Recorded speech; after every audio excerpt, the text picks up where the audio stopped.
গৰু বিহুৰ পুৱাৰ প্ৰথমজন আলহী হৈছে এইজন। গতিকে আলহীকতো শুশ্ৰূষা কৰিবই লাগিব। আৰু মই আলহীক শুশ্ৰূষা কৰোঁ মানে আমাৰ মালিনী গৰু গা ধুৱাবলৈ ৰেডি। মুঠতে লাও বেঙেনা খোৱাবই, চামিলিয়ে বোলে নাক চেলেকি হ'লেও খাব। আৰু এইফালে মাকক মাখিয়তীয়ে কোবোৱা দেখি পিতেকটো পলালেই। সন্মান হানি হোৱা কাম হেনো সি নকৰে।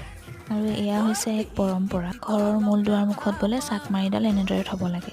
ইফালে ককা ব্যস্ত গৰু পঘা বটাত, আৰু আজি ককাৰ এছিষ্টেণ্ট হৈছে আমাৰ মালিনী। এই লতাডাল বাৰু চিনি পাইছেনে? যদিহে চিনি পাইছে কমেণ্ট কৰি জনাব। মুঠতে সকলো ব্যস্ত হেঁপাহৰ বিহুটিক ভালদৰে উদযাপন কৰাত। আপোনালোক সকলোলৈকে ৰঙালী বিহুৰ হিয়া ভৰা শুভেচ্ছা জনালোঁ। সকলোৰে দিনবোৰ শুভ হওক। তেন্তে আজিলৈ আহিছোঁ, বাই।